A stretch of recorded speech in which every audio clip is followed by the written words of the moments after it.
If your TV has one of these red LED light located under it, flashing or blinking, and your TV does not turn on, this no matter the brand, well, I'll show you how to fix this issue. So let's get started with the easiest solution. Start by unplugging the TV from the wall socket or from the power strip and let the cord sit. Then you're going to locate the button that is under the TV. Usually it's under the red LED. Mine is over here in the middle. Maybe yours is on the left side or on the right side. You see, if I zoom here, you can see there's definitely a button right there. And I want you to press that button during 1 minute. Although the TV is not plugged, this will drain the remaining power from it. So keep this button pressed during a full minute. Then go ahead and release it. Now before plugging back the TV, I suggest you wait 5 minutes. Do not touch anything, just let it sit. After that, after 5 minutes, you can plug it back, but I suggest you do not use a power strip like this one, or maybe yours has a surge protector. Try plugging the TV directly into the wall socket instead. Sometimes those power strip can be the issue. So this is why we're doing this. We just eliminate one of the possible cause of your red light flashing.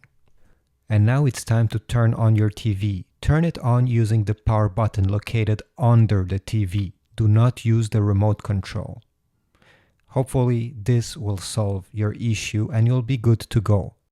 If this didn't work and your TV still has that red LED flashing and nothing is happening, well, unplug the TV from the wall socket again.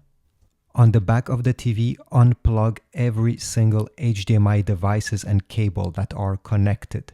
Here I have a Chromecast, but maybe you have a Roku TV, an Apple TV, PlayStation, whatever. Just unplug everything.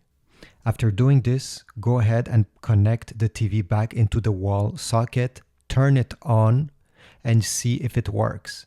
If it works, connect back each HDMI cable one by one. So connect one, then check and see if the TV is still working, then connect the second one. This way you're gonna find the one that is causing an issue. Sometimes one of these devices or one of the HDMI port is causing this problem. If nothing changed and the TV still has that red LED blinking, I suggest you take the remote control of the TV and all the other remote controls from the other devices that are connected to your TV. So a Roku stick, Chromecast, again, maybe your Apple TV remote control. Take those remotes, remove the batteries, and then press this power button during 30 seconds.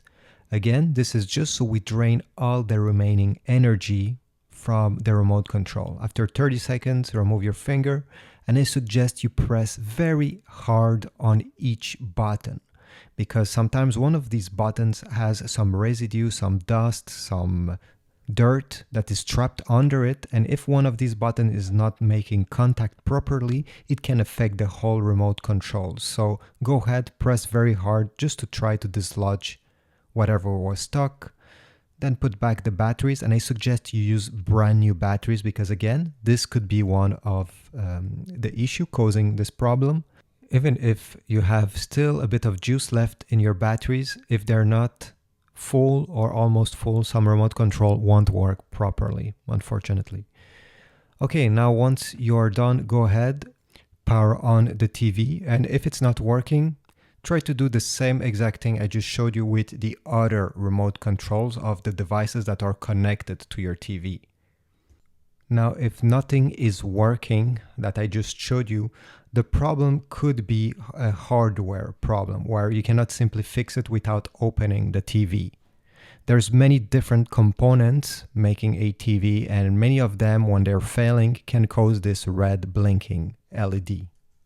It could be the main board that you need to replace, and in this case you can go on eBay, there's a bunch of them, and hopefully it does not cost too much, because most of the time it will be just cheaper to trash the TV and buy a new one, unfortunately. It can also be the power board that has failed. In this case it's a bit cheaper than the main board if you're trying to search for a used one. But since we're not sure what is causing the problem, it's a trial and error, and you can end up spending money on something that you don't necessarily need. So I highly suggest you find a technician or somebody who knows how to fix these stuff if you intend to invest some money into repairs. I hope this video was helpful. If so, please leave a like, subscribe, and tell me which one of these tricks worked for you. If you have another one, feel free to write it in the comments down below. It will be useful to somebody, I'm sure about that.